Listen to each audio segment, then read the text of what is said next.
Sakera adalah seorang tokoh pejuang yang lahir di Pulau Madura. Ia berjuang melawan penjajahan Belanda pada awal abad ke-19. Sakera adalah seorang jagoan daerah yang melawan penjajah Belanda di perkebunan tebu Kancil Mas Bangil. Legenda jagoan berdarah Bangil ini sangat populer di Jawa Timur, utamanya di Pasuruan dan Madura. Sakera yang bernama asli Sadiman adalah golongan ningrat yang disebut dengan kelas mas, berlatar belakang Islam yang amat soleh dan pekerja keras. Profesinya sebagai mandor di perkebunan tebu milik pabrik gula Kancil Mas Bangil. Ia dikenal sebagai seorang mandor yang baik hati dan sangat memperhatikan kesejahteraan para pekerja, sehingga dijuluki Sakera. Sakera adalah pejuang yang anti penjajahan. Suatu saat setelah musim giling selesai, pabrik gula tersebut membutuhkan banyak lahan baru untuk menanam tebu. Karena kepentingan itu orang Belanda ambisius untuk membeli lahan perkebunan yang seluas-luasnya dan dengan harga semurah-murahnya. Dengan cara yang licik, orang Belanda itu menyuruh Carik Rembang untuk bisa menyediakan lahan baru untuk perusahaan dalam jangka waktu singkat dan murah, dengan iming-iming harta dan kekayaan. Sehingga Carik Rembang bersedia memenuhi keinginan tersebut. Carik Rembang pun menggunakan cara-cara kekerasan kepada rakyat dalam mengupayakan tanah untuk perusahaan. Sakera pun selalu membela rakyat, karena sikap ketidakadilan yang berkali-kali dilakukan oleh Carik Rembang. Sehingga Carik Rembang melaporkan hal ini kepada pemimpin perusahaan.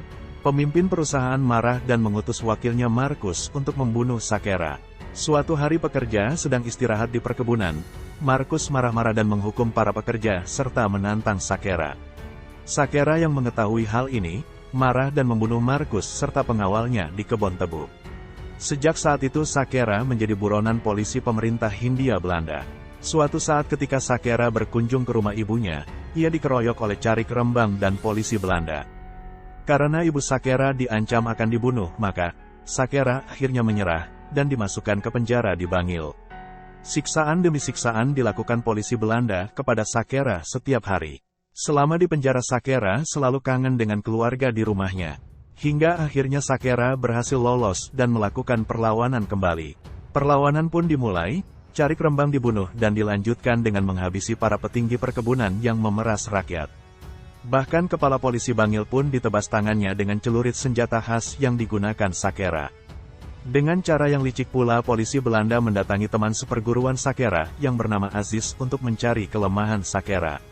Dengan iming-iming akan diberi imbalan kekayaan oleh pemerintah Belanda di Bangil. Aziz menjebak Sakera dengan licik, akhirnya Sakera pun terjebak dan dilumpuhkan ilmunya dengan memukulkan jamur kuning ke badannya.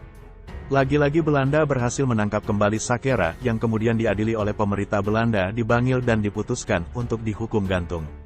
Sakera gugur digantung di penjara Bangil dan ia dimakamkan di Bekacak, Kelurahan, daerah paling selatan kota Bangil, Pasuruan, Jawa Timur. Semangat perjuangan yang dilakukan Sakera tidak pernah terdokumentasikan bagi masyarakat, dan belum masuk di dalam kategori pahlawan nasional Indonesia. Dikarenakan Sakera termasuk salah satu dari banyaknya pahlawan di Indonesia, yang memperjuangkan daerahnya sendiri dari keganasan penjajahan Belanda. Sehingga nama dan jasa-jasanya Sakera hanya bisa didengar di daerahnya sendiri.